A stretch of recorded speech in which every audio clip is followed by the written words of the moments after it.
Recorded live from the engine room in Broad Ripple, this is the Voices of Indy live stream hosted by Josh Gillespie. Voices of Indy is a show dedicated to giving you the opportunity to know the musical, visual, and theatrical arts of Indianapolis, Indiana. This week's guests are the band Ares El Oso. Ares does what they want and doesn't play to a certain style. They play to the emotion and the feeling of songs. Ares tries to touch on many genres. Ares himself, my guest over here in the shades, went to school for jazz and Brazilian classical, but has played with Baptist, jazz, funk bands, rap, fusion, and punk bands.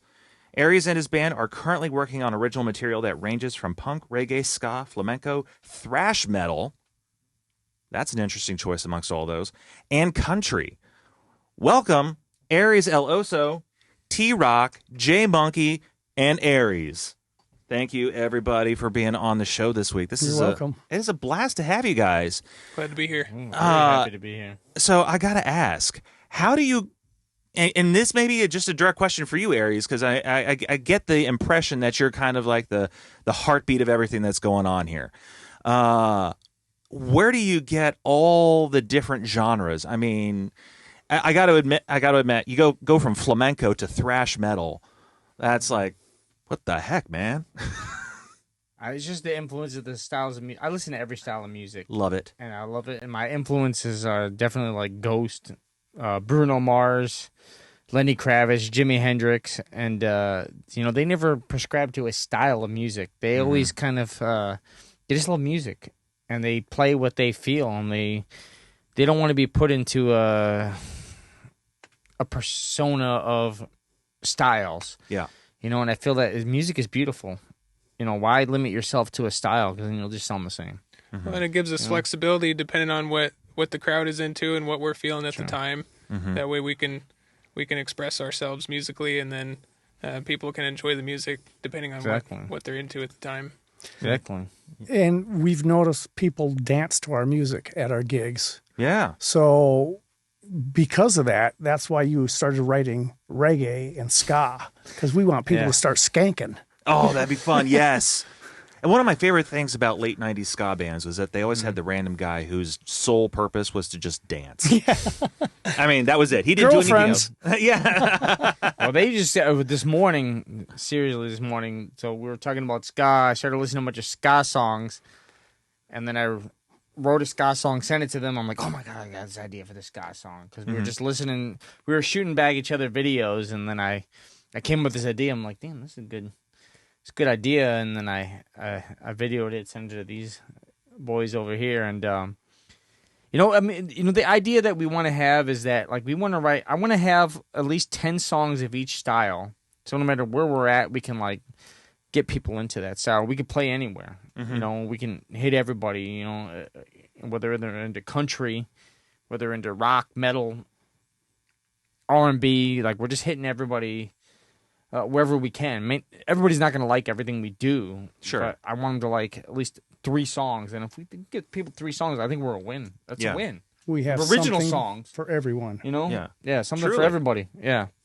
So I got to ask you, T-Rock, the set that you have, that I saw you guys perform, or at least I saw you guys setting up. I unfortunately was not able to watch you guys perform, but when I saw you guys setting up at the event that was put on last Thursday At the box. Yes, your drum setup, is that your normal drum setup? That was the first time I actually played with that drum set with these guys. Oh, really? Okay. Yes, I normally use a regular drum set. Okay. But that one, it started out when I was in Michigan playing in a band, and it took me longer and longer to set up my drums because I kept on adding more and more drums to it. Yep. So I think the guitar player and bass player said, "Hey, Tony, why don't you, T-Rock, sorry."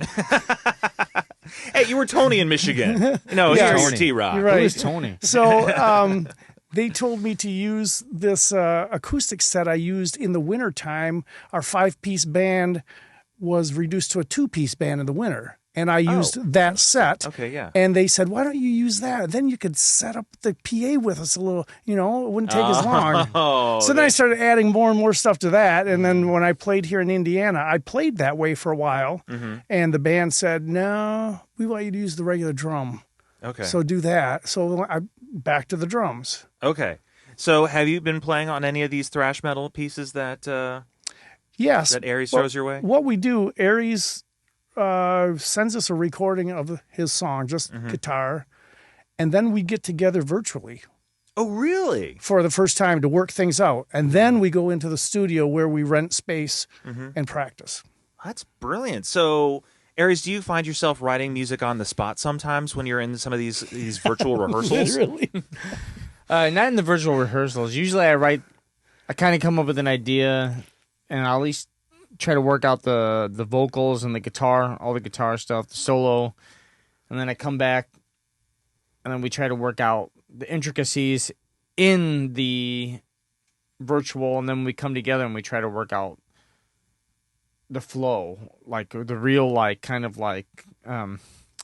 sounds kind of funny the way I'm saying it, but once we get together, it's different. When you're together, it's different. Sure. Yeah, but, yeah. we kind of get the idea and the feel when we're doing it virtually, but then when we come back all together, like live, like face to face, That's when it all comes together. Then it really comes Yeah. together. We just kind of get the idea virtually. That way, we're saving time and we're saving money. Because we're renting Yeah, the 'cause space. renting the space Yeah. can be So expensive. we work out the bugs online. Mm-hmm. That's smart. Get the idea, yeah, of what we're trying to accomplish on it. That's smart. Who thought of that? Who was it who thought of that? Was that a T-Rock idea? It's the professor. It was the professor. T-Rock is the professor. That's right. We have He's our got- personas. T-Rock is our professor. Yeah. J-Monk is our cowboy rancher. He's a rancher. And then I'm the warrior lover. That's right. So let's get into these personalities a bit, shall we? Okay. So let's start with the warrior lover. And why a warrior lover? Well, I spent a good chunk of my life actually being a fighter. My father was a fighter, and I became a fighter, and that's all I did. I quit playing music to be a fighter. Really? That was my profession for a long time, and then now I play music. Well, that's probably. I mean, I played music before, but sure, but that's probably safer with the hands at least. Don't have to be too concerned about no longer. It is. Did you actually when you were? Were you a musician and a fighter at the same time at any point? I started training. I met a guy in St. Pete, and his name was Amir Ardbilly, which is probably that guy, he made me a hard ass. I give credit for me being a badass to Amir Ardbilly in St. Pete, Florida. And at one point I made a decision, I realized, I don't have time to both play music and do martial arts, because I was getting up at 6 o'clock in the morning, training until 10 o'clock at night every day. Goodness. And the man paid me, and he told me one day, he's like, I'm gonna make you a badass. He's like, and I'm gonna teach you how to run a school. And I dedicated every minute of my life to that. And on the weekends I ran a store, and most weekends I'd come and also train there and teach classes. I taught classes there too. And It and then doesn't sound like you really had a whole lot of time for music. When I didn't have time for music. And then I had a bunch of things go on, and then in the last 2 years, I actually got back into music, and I've dedicated the last year to kind of recentering myself back into music, and I've put martial arts off, because martial arts is my religion. Music is my soul. Martial arts is my religion. Fighting is my religion. My father's a fighter, and that is in my blood, and I'm a damn good fighter. And same thing with music. I studied every style of fighting. I was into every style: boxing, Muay Thai, Brazilian Jiu-Jitsu, Japanese Jiu-Jitsu, doing Wow. Russian styles, doing all kinds of Japanese. I mean, I love art, and that's my two halves. If you're gonna understand me, it's fighting, martial arts, million different styles, and music, and I put the same philosophy in both. I can definitely tell with that, especially as it relates to the kind of the music. With the different styles that you are bringing into the band and trying to, I find that it's that trying to learn as much as you possibly can so that your art can grow in ways that you can't even comprehend. And I assume it was kind of the same way when you were learning different styles of fighting. Yeah, I mean, and truthfully, the martial arts, I attribute learning the martial arts and the way I learned it from Amir, like really benefited me in music because I took that philosophy of like the discipline of it and being very open about the styles, and I started applying that in music, which is something because I went to music school before I started being hardcore in martial arts, and that philosophy benefited me later on in my life now, like, and using that same philosophy towards music and like just being kind of open and like the discipline of like studying technique, you know, and that's been a huge part of my life. So I give a tribute to Amir for like not only from fighting but for just the way I play music today. You know, That's I mean, cool. it's just a mindset. Yeah, that's you know? very cool. That's very cool. Jay Monkey, you are a farmer, man. Yeah. And a rancher? Well, he decided to tack on the name Cowboy Rancher, which it sounds like those two words they're pretty similar, but you know, in my opinion, I think of a rancher more as somebody who's settled down, and you know they have their own ranch and they know their land like the back of their hand. Sure, yeah. And then yeah. a cowboy might be a little bit more of a drifter sometimes. Makes And sense, yeah. That does apply to me pretty well though, because as I was telling you before we got on camera here, Yeah. I used to do a lot of traveling on the motorcycle, and at the same time I had a job in farming, and so it's always been a struggle to balance those two things, but now I've gotten into music, and music is my number one thing outside of farming. Wow. And but anyway, yeah, I work for my family farm. We raise grass-fed cattle, and if you ever need some beef, we got the beef. I'm hearkening back to a 1980s Wendy's commercial. All right. T-Rock, man. Yes. So we mentioned before we got the start of the show that you're from Michigan originally. And there you were Tony. Yes. Here you're T-Rock. So yeah, and the nickname is a professor. Where does that come from? I'm a teacher. Okay, there we go. Yeah. I was a music teacher for 27 years in Michigan. Really? Yes. Awesome. And I gave it up, and I became a chef for 5 years. Really? I thought I wanted to be a chef, and then I realized I didn't want to be a chef. What, did you run into Gordon Ramsay or something? No, okay. it just That's stressful. my age, the feet were sore standing all day. Oh no, I understand. And that. some heavy lifting and stuff. I worked in some casinos and some restaurants. So right before the pandemic, I started teaching English online to Chinese students, and I love it. Oh wow! But I never gave up music. Music was always part of my life since I was in my first band when I was 16, and I've always been in bands. So what brought you to Indiana? Chasing a girl. It's women. It's always the way. It's always a girl. I love It's the always a women. girl. I love my girl. You love Actually, your you girl. know, the funny thing is, Tony and I, my girl, I'm actually engaged, been married, but my girl and I, we went to high school right down, like 2 cities away from where he was actually teaching. Really? Yes.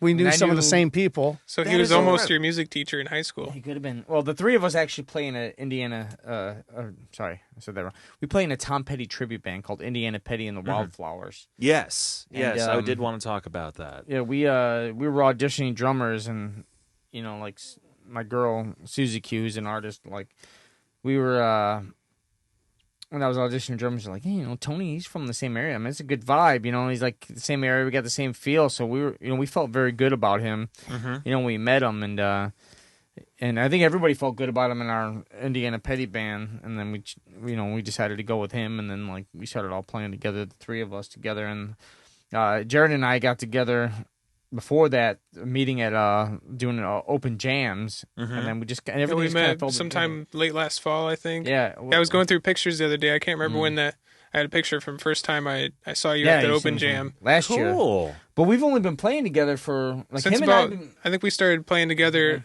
playing your original music back in about February or so. Yeah, and then we got Tony in a couple months ago. So really, this iteration has only been a few months in the making. Oh, What wow. we're doing. Really since June, I think. It's been- Yeah, Since June. June? Yeah, June's when we got Tony in. Really only, Yeah. that's 2 months. We've known each other a little bit longer because of the Petty group. Okay, yeah. Okay, so this is Well, the, it was right the about originals. the same time. Yeah, pretty okay. close, yeah. Wow. And I heard you talking, as you were, talking to the guys beforehand, that you have, 10 to 12 originals on top of what you've already been working on? Yeah, so together we have worked out about 12, 13 original songs, and we have about, Those are ready to rock. 4 or 5 covers, maybe a little bit more than that, but there's probably about 12 or 13 more original songs that some of them we kind of worked on, but we're still kind of working them out. Some we haven't done, but I've sent them the videos on. Mm-hmm. So I think in the next month, we'll probably have about 30, 40 songs altogether. Wow. At least about 25 original songs, and then probably about 15, 20 cover songs that we play. Sure, Some yeah, of them yeah. kind of more original-ish. The way we do them is more our own way than we do. Well, other yeah, no, playing. I mean, I nothing against cover bands, but I always feel like if you're gonna do a cover, make it your own, Yeah. as much as you can. Exactly. And since you brought up Indiana Petty, I know that me and my band we've covered "Into the Great Wide Open," Oh, yeah, which is great my song. It's a good one. all-time favorite Tom Petty Yeah. song. And to me, that is a blues song. And Mike Campbell plays a few bluesy riffs in it that lead you to believe it, but when we play it, we really go all out into the blues Yeah. with that particular song, because I feel like that's the door that's open there, and it's the lyrics themselves. I mean, they're just kind of like, they're about this lost guy who's trying to figure out what to do with his life, and at the end of the song, you're like, what happened to him? Rebel without a clue. Exactly. It's good storytelling. It is. Yeah. It's fantastic storytelling. So like when in Indiana Petty, do you guys really kind of, because I find that Tom Petty's music does kind of let you explore the space on your own. Do you find that you do that to some degree? On some of the songs we do. Mm-hmm. Some of them I keep pretty close to the vest on the guitar wise. Sure. And then some of them I just let kind of my own interpretation I possibly Yeah. can. And that's kind of the agreement we've had, Will Jones and I, the guy who actually looks like Tom Petty. Not He's bad. the head of our band. Mhm. I'm the kind of like the musical director. And we decided together, we're like, some of the songs, let's just kind of make it free. And some of the songs we've decided that we want to keep it as close as possible as we possibly can. Yeah. Into the Great Open, actually, we kind of keep it pretty close to the vest. Honeybee, we just kind of let that fly. And that Just one, we jam kind on of it. do our own version of that Well, song. that is a jam you know. song for sure. Yeah, sometimes it Cabin goes on Number twice Low, as long as Yeah. normal. Yeah. Yeah. And It You shows. Wreck Me. You Wreck Me, we kind of do our own. Well, we kind of, some of the things Will and I, we talked, we said we listened to some of the live versions of the way Petty, because obviously you can't play in a cover situation, tribute band, you can't play the song exactly like the album every time. Sure. You No, know, exactly. and, And Petty didn't. So they Right. didn't. And most Yeah. bands don't. When you Yeah. listen to live versions, it's very different than the recorded version. So It's a snapshot in time. Exactly. You really got to listen to the live version and kind of realize, this is how we're going to do it like that. But we try to keep it true, keep the melodies that are the basis of Petty. Yeah. So that way it's Petty, but it's still our own, on every one of those songs. And that's the Indiana Petty. That's neat. What made you decide to get into a Tom Petty tribute band? That was kind of a happenstance. So I met Will about 2 years ago. I had just moved here, and I was playing open mics, and I don't know what possessed me to play. What was it? Learning to Fly. Yeah. And I met him at I think it was Brooks and Brew, in the one in Uptown Drive, and he got up and played some Petty songs, and then he's like, "Oh, you did that Learning to Fly. Let's play that song together." And then we got up and played it together, and then we met at another open mic at Sidor Pub. We played a couple songs, and we were like, "Hey, let's start a band together. Let's just do this together." Yeah. And then I brought some people in that I knew that played music. He had a son playing the drums at one point, and then it just kind of happened that way. And then we decided, this is like a real thing. Let's actually get some really good musicians in here. And we got Tony, we got Jared, we got a bass player, Marty Weaver, who also plays with Mojo Keyboard. Gumbo. Yeah, he's a keyboard player. Marty Weaver. He plays a keyboard with Mojo Gumbo. What was the other band? Government something. I don't know. He's fantastic. Governor something. Governor Davis. That's Blues, okay. Blues Governor, Review. sorry, Marty. I apologize, Marty. Governor Davis, fantastic. He also teaches for a church too. He's a church director, I believe, in music. Yes, Oh, cool. in Newcastle. Yeah, Newcastle. Oh man, all the way out in Newcastle. No, I live in Greensburg. What? We all live about an hour away. And I from live in each other. Bainbridge. These guys travel an hour just to come hang out with me. I don't pay them money, but they come on and hang out with me for some reason. He mentioned free beer. Oh, okay. Well, I mean, we all have our way. Drink the All beer. have our price. Yep. I did not give him beer for the podcast, but I was drinking beer. I got beer in the For the rehearsals, we get beer. Sure. Well, that's nice of you to splurge. That's all you on. boys get. Yeah. And he gets the good stuff too. Oh, I would hope so. Yeah. I would hope so. No So Keystone in here. let's get back to the originals and talking about what you guys are kind of doing as a band. How often now, since you've only been together as this formation since June, how often have you had a chance to play out? You mean gig? Yeah. Recently, a lot. It's been 4 or 5 times total, I'd say. Yeah. I'm not sure if I can count it right Yeah. now. The but first time. First month we didn't, and now it's been the last month. We've got a whole lineup of gigs. So- That's almost every week. I was gonna say, now. we had about 15 songs our first time out, Yeah, the first time we played 15 songs. We had a month, and we just and kept we just adding- kind of June went out was and pretty hammered much them just out. rehearsals. Wow. Yeah, I'm not saying it was beautiful, but we just hammered them out. Tony Yeah. gets on me all the time. He's like, "Stop apologizing." He's like, "Just play the song and shut up." All That's- right. No, you're right. Honestly, but I do the Yeah. same thing. I will apologize. And it's like, no. They don't know. If they Yeah. haven't heard the song, which chances are they haven't. They haven't heard an original. Yeah. So, I mean, heck, I have an album on Spotify, and it's gotten so few listens that I guarantee that when I play out, I was like, I know you haven't heard this. So It's hard online though, because It is hard online. It's trying to get people.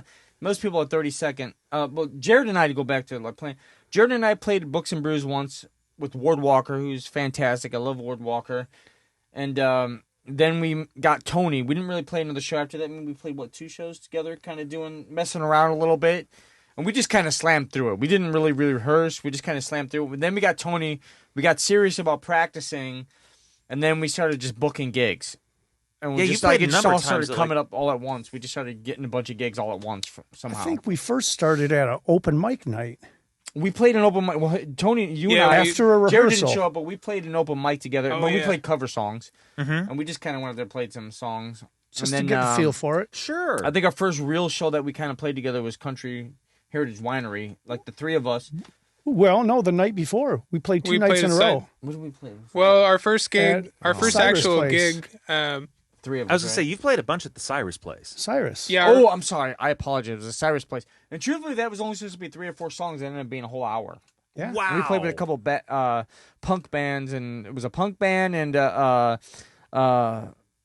Heavy metal. like a band. heavy metal band. Yeah, Seriously? At the Cyrus place? yeah. And we were only going to do metal, but we did just a few metal songs and ended up playing a bunch of stuff. It was great, and there was a huge turnout. It was beautiful.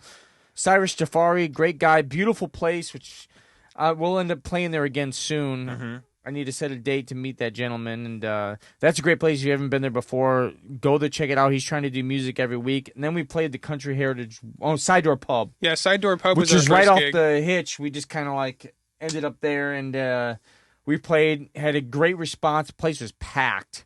Nice. Yes. And we'll be back there in a few weeks. Yeah, we'll be back there too. And then we played the Country Heritage Winery in Brown County, And got that invited was- back too. We got invited back Nice. there too. That's how you know I think we have a gig if there in you're September. getting through to the audience. Yeah. The owner invites Oh, yeah. you back. Yeah, no, exactly. Anyone can get Oh, a yeah. gig, but to get invited back, Yeah. that's difficult. Yeah, by the time we got to the end of the set of just the original band, I mean, people were dancing, people were really into it. It was They you were. could tell there was something. We had something at that point too that people were going to really get into.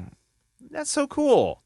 And I mean, do you, when you're in the moment, I mean, can you tell that it's like, oh, hey, this is going well enough. We may get a chance to come back here. Can you tell Yeah. that when you're in the moment? we start yeah. looking around, watching. Yeah. Are they watching Yeah. us? Are they watching? Yeah. Yeah. Yeah, That's It's a very good cool. vibe. Yep. That It is a very good vibe, cool. Yeah, it is a good vibe. You can Yeah, tell getting the when people are reactions from the crowd is probably the best part. Mm-hmm. there. Yeah. You could feel it. You could feel it, and you could see the change when you play that song, and everybody just has that look on their face in the venue that's just kind of like, oh. Well, they don't know what's coming at them at first. This is going to be like that. You know, usually Broken, I could tell when we usually play that earlier on in our sets. Like, I could see the look in people's face when we play that song. Something about that song. Maybe it's because it's about abuse that, you know, people kind of have this, like, change, like, oh, this is interesting. Like, this is good. I can always see people turn when I'm playing, you know, because I'm not always looking at the crowd. Sure. I'm kind of looking, but, you know, when you're playing up there, it's like you almost got these weird blinders on when you're up there playing. You can see everything, but you're not totally looking, but you kind of notice things, and that's one of those songs. It's like songs looking through a window almost. Yeah, it's very strange. You're a little bit separated, but yeah. So, I just had the question, and it has now escaped me. Oh, I remember. So when you're playing out, you know, when you're gigging, do you come in with a set playlist, or do you kind of like read the room and then change the playlist on the fly? A little bit of both. Okay. Yeah. Since you are able to kind of bridge so many different genres. Well, we kind of put together a somewhat of a set list before we show up, or maybe while we're setting up for a show, depending on what type of place we're at. Because you know, like if we're at a bar or a pub or something, then that's going to be quite a bit different than the Country Heritage Winery that we played at. So we might leave out some of the metal songs. Yeah. I'm sure maybe the really metal songs are like more dark or about Satan. Maybe we should leave that out about death. For the winery, I don't know. The winery folk, they can surprise you. They got kind of wild towards the end of that night. Yeah. It did. One of the bartenders, he was headbanging to some Mary Jane's Last Dance. Oh, actually, the bartender who was the brother of Jerica Ramathorn. So we're gonna play at the Colonial Winery on Thursday. He's the one that told me, he's like, you need to call my sister, and I called her. So we booked both bands, both the trio and the Indiana Petty band. We're gonna play at Colonial Tavern this Thursday, and then we're playing at Books and Brew, which I started playing there about a year ago with Indiana Petty, just doing acoustic stuff. Yeah. And we're going to play there on the 5th, too. So that's a place, like, I don't care how big I get. You know, Nick Valentine is always giving me the time, like, the faith in what I was doing, that I would stay true to that man and, like, come back and always play no matter whatever happens. Like, you know, because he's had faith in me and has given me the opportunity to come there and play. And we're going to be there on the 5th with the Indiana Petty, which is going to be exciting because nobody's seen the trio there the way I'm playing it now. And nobody's seen the Indiana Petty the way we're playing it now. Yeah, because the first time I played with you out at a show was at Books and Brews. Books and Brew. We played... Well, we did a songwriter showcase together once and played a few songs, but then we played a few-hour set together. And I remember going to your house and learning all those songs that afternoon.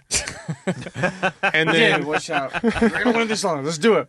And we went and played all of them over a couple hours with our friend Ward Walker on the percussion. All right.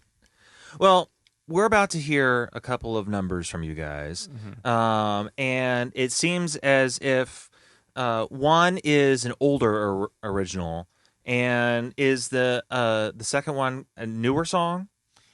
Yeah, I mean, what's the first song you're playing for us tonight? The first song we're playing is "Broken," and I wrote that a few years ago, and it's just about overcoming abuse. You know, being through an abusive situation and kind of like rising above that.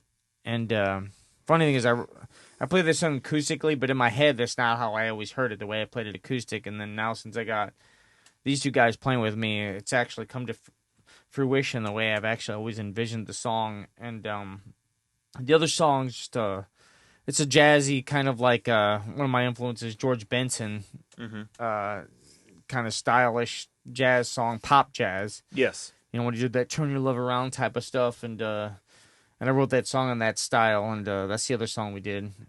You know, and that's more of a newer song. When did we start working on that? That song we actually just started working on like a week and a half ago. I thought so. Yeah, a week and a half, 2 weeks ago maybe. Well, was it last Tuesday? Yeah. Because I posted the video online of us.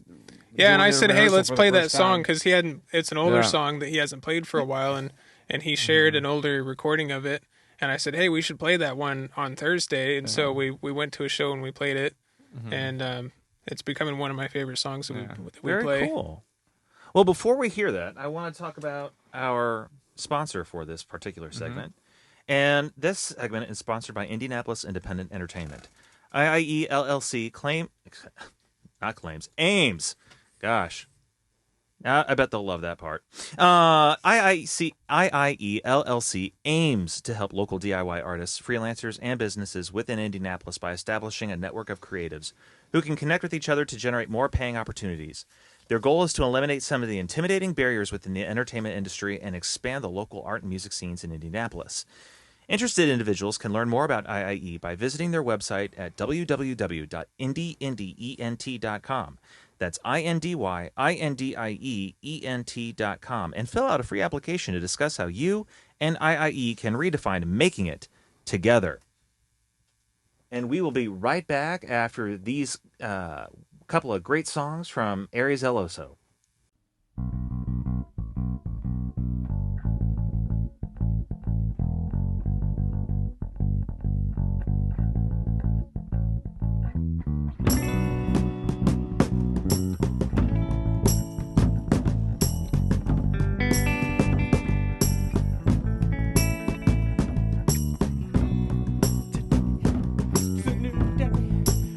My life back again.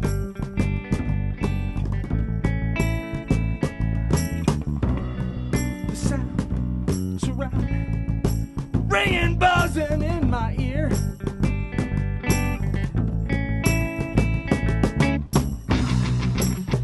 Hello, my friend. I brought this love to you again.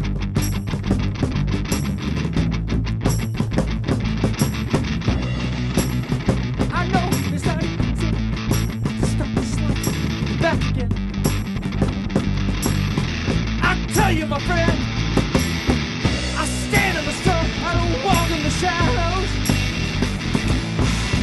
I ride on the road, shining broken.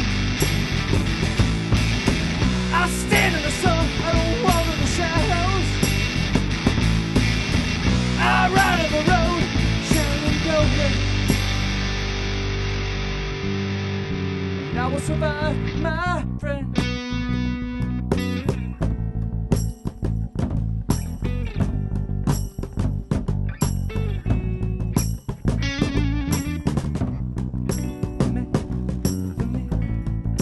Staring right back at me.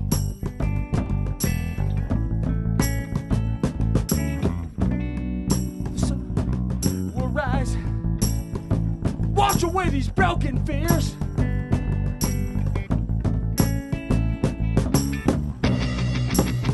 Hello, my friend, I wrote this letter to you again.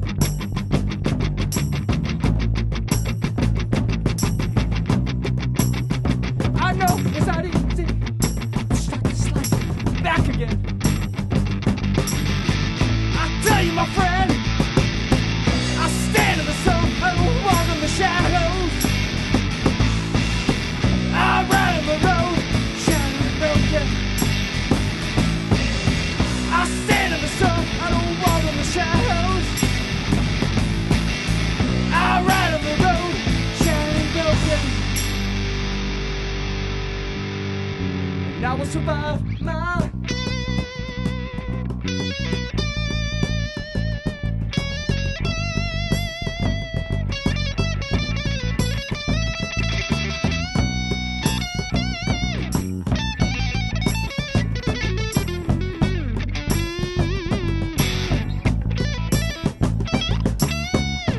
stand in the sun, I don't walk in the shadows. I ride on the road, shining broken.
Sanctify my tell her she's the only one you're dreaming of. I'm gonna tell her, gonna take it by the hand. Sanctify my heart to always be her man. Always be her man.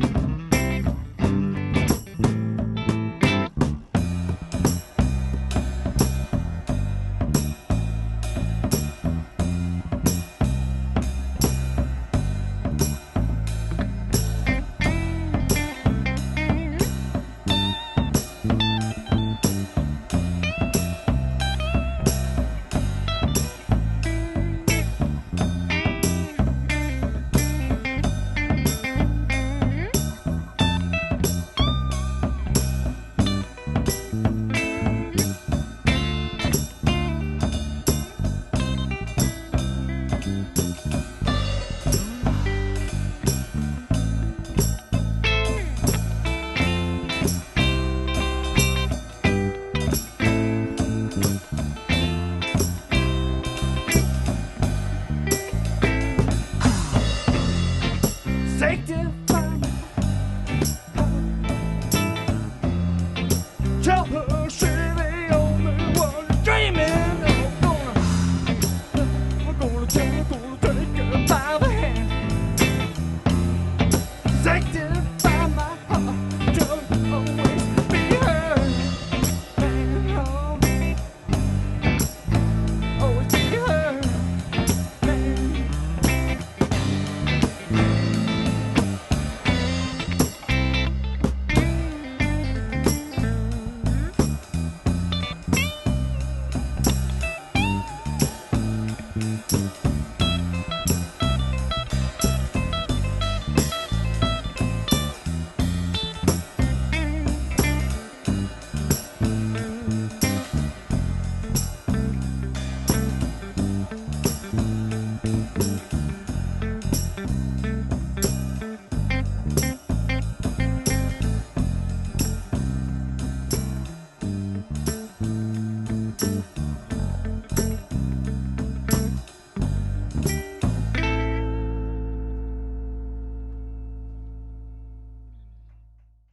And wanna welcome back.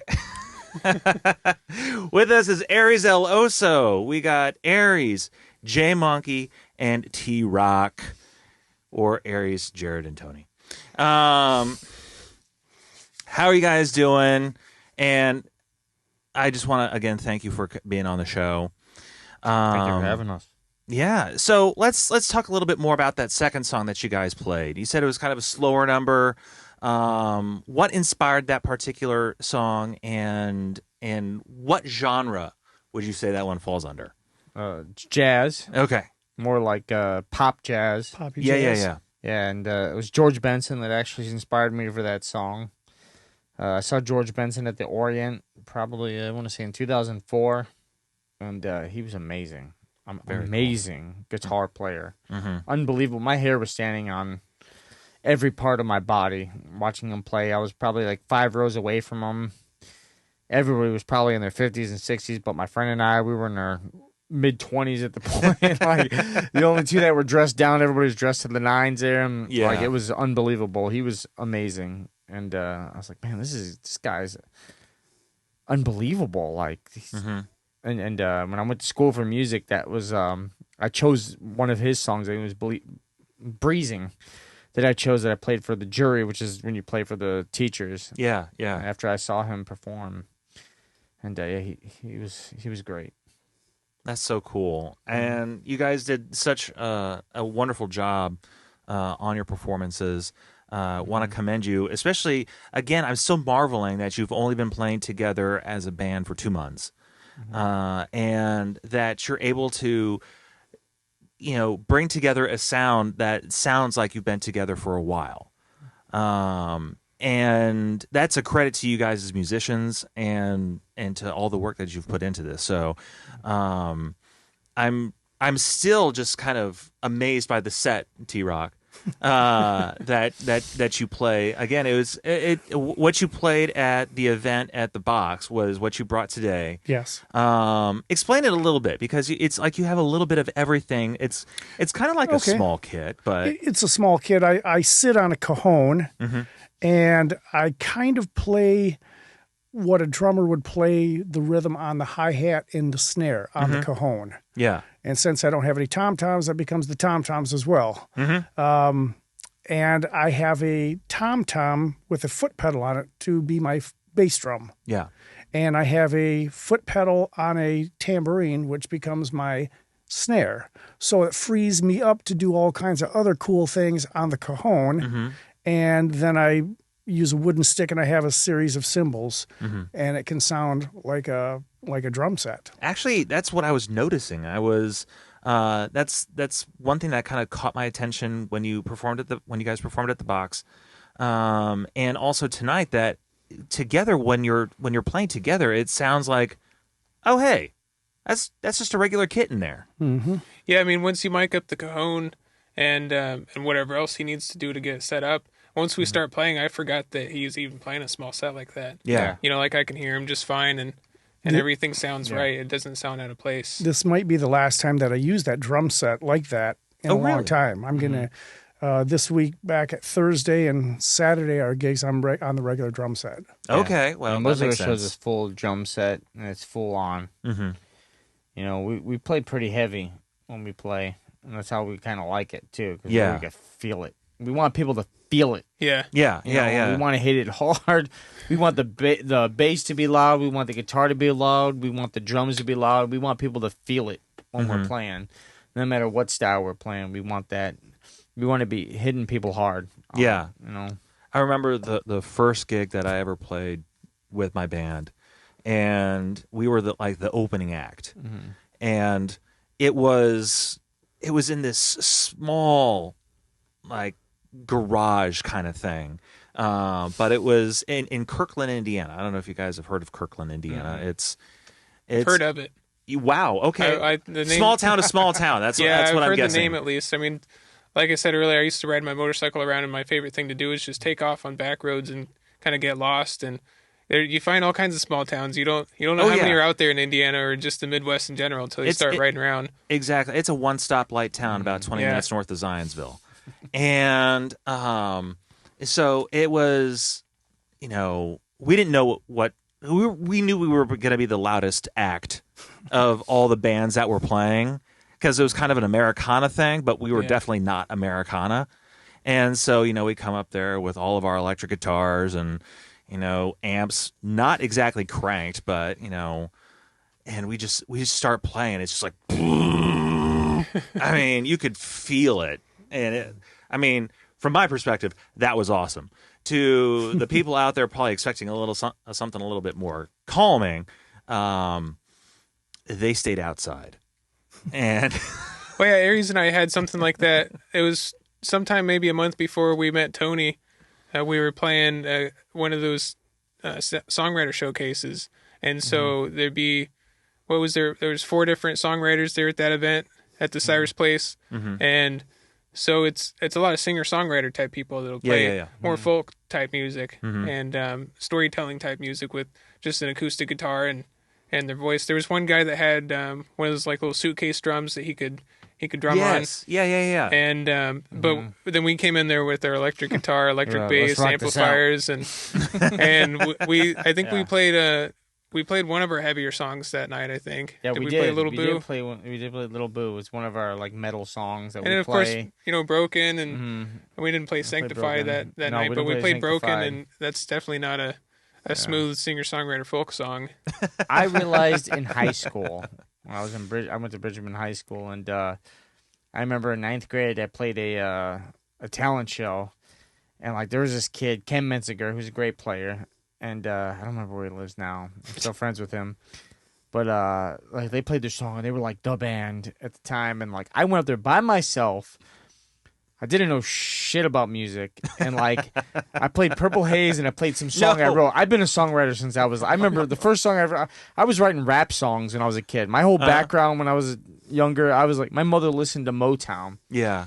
I had the Thriller album, I had Aretha Franklin, and I had the Queen Flash Gordon album, and like that was my background. Yes. And like all through my like teenage years, I only listened to hip hop and rap. That's all I listened to until I became a teenager. Then I found like I listened to Alice in Chains and them Bones, and I was like, oh my god, these guys are so evil. I was like, that shit scared the hell out of me, and I was like, I want to do that. That's what I want. I want to be scared out of my fucking mind, right? But so I played this variety show. I was in 9th grade in Bridgman High School, and like I played loud. I kicked the microphone off the stage, and I'm not even kidding you. Some 80-year-old woman came up to me. She's like, and she said to me exactly her words was like, you fucking kicked ass. That was awesome. And everybody in my high school never forgot that, and they always brought it up. They're like, remember the time when you kicked the microphone off the stage and you hit that old lady? So I didn't hit an old lady. Like, they just made stuff up. I didn't hit an old lady, but I kicked the microphone off the stage, and everybody remembered that, and everybody always thought I was a rock and roller. I would bring my guitar to school. I would play in the hallway loud. My art teacher would let me play in the, like, do all art class. I would just play guitar loud as hell. I mean, everybody heard it, and they were all cool with it. And I knew right then, I was like, you know what? Like, you just need to crank that shit up and play it. Everybody's like, even Tony's like, he's like, you can turn that down. Everybody's like, turn it down. I'm like, no, I mean, you don't understand. It's like, that is not how it works. People actually don't care. The louder you play and you're on there, there may be a few people that leave, but those people that leave aren't the people that you want, because those are the people that are listening to the music. The people that are going to stay there, they don't care how loud you play it. They want to feel it. Yeah. And they feel it, they're going to stay there, and those are your fans. Those are the people that are there to listen to music. Yeah. You know what I mean? And that I realized that at a young age, that in music, that the people that are going to be there to listen to music, they don't care how loud you play. They want you to play it loud. They want to feel it. Yeah. They want to feel it in their bones. You know what I mean? And that's why I want to play every style, because I want to hate everybody, and I want it to be loud, and I want it to be in their face, and I don't care. I want to be a rebel. I played, what was that, the Take the Stage. I knew everybody was going to play country. Yeah. When I went there, and I did, and everybody did play country. I was the only one that played some rock song, like out of the left hand, like whatever, and I didn't care. I didn't think I was gonna win. I didn't care if I won or not. I just wanted to play what I wanted to play. And I know people will remember me for playing some weird shit. You know what I mean? Like, because that's just how I am, and I've been like that way my whole life. Yeah. Like, I'm not gonna follow like a prescribed thing, because you're never gonna remember for being like everybody else. You just gotta do what you gotta do. You gotta do what you feel it, and be your own. You know what I mean? Create it and make your own path. You know, and I learned that at a young age. You just got to be it. Yeah, it seems like people are really resonating with your performances. It sounds like. Yeah, I feel like we're moving forward here. Being short time being together, I feel like it's moving fast, and it's going to move faster as the year goes on. I feel really good about next year. You know, I feel really good about this year, and we have already set up on shows, and I've been talking to a lot of people about setting up shows, and I know. Even though we're coming late in the game, like in Indianapolis, you know, we want to stick close to, like, you know, I've been talking to some people from Chicago, people from Southwest Michigan, and Louisville. You know, we don't want to go too far because And Nashville. Yeah, and Nashville, Tennessee. Indiana. In Indiana, you have to specify. No, yeah, Tennessee. Yeah, I know you have to specify. Actually, I was looking at trying to get into the Bluebird Cafe. Oh, in Bloomington? Too. That was something I was talking to these guys about. And I had in Nashville, Tennessee, the actually. Bluebird Cafe. The Bluebird Cafe. Is there I mean, one in- I'd be there is happy one in playing at the Bloomington. Bluebird in Hey, Bloomington let's as try the well. one We in can get to Bloomington the instead. Bluebird in That's still a big Nashville. deal. That would be... No, it is. I Yeah, think that would that's be a cool beautiful. place. That is the place. I mean, it's one of those places you go and you feel it in the air. Mm-hmm. You know, that's like one of those songwriter places. Like, it's because, I mean, the you're mecca in the of music. You're in the round. That and you're there, yeah. and I mean, literally, it's just like a diner cafe, and they're all surrounding. Oh, it you. is. Yeah. Oh, yeah. So, So you climb up on the stage like you're in a boxing ring. well, Yeah. there could be a stage, or you could literally just be in the crowd on a chair, Feel it. Oh. surrounded, Wow. literally Fire. on all sides of you by the audience, Oh yeah. When I all was- in the same style of chair as you. I mean, it's there is a so when the Foo Fighters did their album, I can't remember the name of it, Sonic Highways. They did and that was the one that they did a documentary because they recorded a different song. They and went all over Yeah. the place. All the over United the place. States, meeting people and playing music everywhere. And so Dave did a solo gig at the Bluebird, and they have some video footage of it. And yeah, I mean, he's just literally like, it was called Singing in the Round, and you are literally surrounded by people, and you're not necessarily, I mean, you can play on a stage there, but he was not in the stage. He was smack dab in the middle of everybody. It was But he's amazing. never one to try to act like he's a big rock star. He just wants to be down to earth and Oh, yeah. connect with the people. That's true. Most Yeah. big rock stars. I met Garth Brooks when I was living in Sarasota, and he was so down to earth. One of the coolest people I ever met. I didn't even play country song. I didn't even listen to country until I met Garth Brooks. And then I met Garth Brooks, and I just started popping off country songs. That man inspired me. Just talking to him, he was so cool. Like it was my birthday. I met him. I think it was 2020. And like he spent like 20, 30 minutes with me, brought me in. No way. I was there in a press conference. He sat there for like 20, 30 minutes talking to me, my son, and my ex-wife now, but the wife at the time, and like talked to us, and like they wrote articles about it and stuff. It was so cool. And he was so cool, and like he inspired me. And like he's a mainstay. I mean, Garth Brooks is an amazing person. Everybody I met when I was living over in Florida that met him, because he lives over there with his wife, and like they all said the same thing. I mean, he's just so open. You know what I mean? He trains with the Pittsburgh Pirates. He trains with the Tampa Bay Lightning, and like he gives tickets so people can come VIP, come watch him play. I mean, he's just so cool. You know, and he inspired me a lot. And I wasn't even in country until I met that guy. You know, and he's one of those people. The reason I'm bringing it up is because he got found and started and wrote a lot of his songs from Nashville, Tennessee. You know what I mean? He even talked about it when I was hanging out with him, and talked about Nashville, Tennessee, and I was like, that's the place. And like, he met a lot of people that like inspired a lot of the songs he wrote, that actually wrote the songs that he actually plays and stuff like that. And it's just a mecca. When I was younger, going to school for music, I went to Columbia College in Chicago.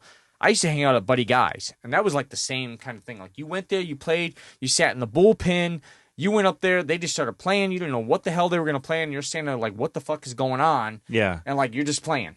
Yeah. You know what I mean? It was like the amazing people that were like mind-blowing. You're like, I don't know shit about shit. In this moment, you think you're awesome, and then you go up there and you play with these amazing people that are like in this open jam that are like the most unbelievable players you've ever seen in your life. You know what I mean? And they're like recording musicians, famous people, Buddy Guys come and playing with people, Eric Clapton's come and playing in these open jams, and you're there and you're just like, how the hell am I?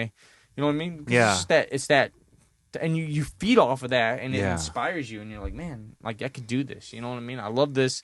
I feel it, and you don't have to be like the best player in the world. You just need to be who you are and just let the shit go. Yeah. You know what I mean? Just let That's it go. an awesome story. Do it. Yeah. You know? Well, those are some great words to end on, I have to say. But before we completely end, I ask this of everybody: is there anything that we've missed? I feel like, in many ways, as I feel like with most of my guests, I'm just barely scratching the surface with you guys. The website? Yeah, what's the website? We have our Facebook, which is Ares El Oso. Instagram is Ares M864, and then we have a YouTube channel, which is under Ares El Oso. And then we'll eventually get more as we go on here. Yeah, you the know, YouTube we channel's get some kind of shirts, just getting started jewelry, right now. kinds of stuff. Nice. But all the dates and everything are on the Facebook page. You have to Okay. look on our Facebook All the page. shows for all are our there. dates. Yeah, All right, we're excellent. very active on Facebook as far as keeping everybody updated as to what we're doing in the future and further out and coming up soon. We'd love to Colonial have people. Tavern this Thursday, which I know this won't air until after that's over. Books and Brew, which is on the 5th, which I know this is not going to air. But then after that, we got what? Side Door Pub. On the Yes. 26th, we'll The be at the winery Side Which is Door in again. Pub. Plainfield. the winery in Country Nashville. Heritage Winery in Nashville. Yeah, so There's actually a lot. We're Yeah, playing so- at his family's farm I on the was gonna say- 23rd. Yeah, so check out the Facebook page. And Yes. honestly, Ares is posting this stuff on Instagram all the time. If All you the haven't time. been I tagged, get tagged in something 5 times a day, Right. at least. I don't Yeah. stop. You know, I realize that's how you got to do it, man. Yeah. It is how you got to do it. You got to be aggressive, and you're out there. You're doing it. Mm-hmm. So check out Ares El Oso live sometime because The best way to see us. Yeah, it is the best way to Ares see you. El And Oso. honestly, don't know what you're going to get. That's the Yeah. thing. we You want could- people to come see us. Yeah, Yep. you don't know what you're going to get. It's going to be a unique show. You might hear us play Tony a song might that get we've never naked. played for anybody else. I'm just saying. Plus, we're fun guys. Not me, but Yeah. Tony. We're fun guys off the stage too. Yeah, no, absolutely, absolutely. So that's going to do it for us. Next week's guest is Chris Edwards. I hope that you'll stick around, that you'll come back for that next week. And after that, we have so much coming up in the month of August. It's going to be, I'm just glad to be back doing this. And thank you to Ares and to J Monkey you. and to T-Rock, Jared and Tony. You're welcome. These guys are awesome, and they're a lot of fun, and you should get to know them and their music. So that's going to do it for us. Thank you for tuning in this week. We'll see you again next week. Thank you for watching. Okay. Bye.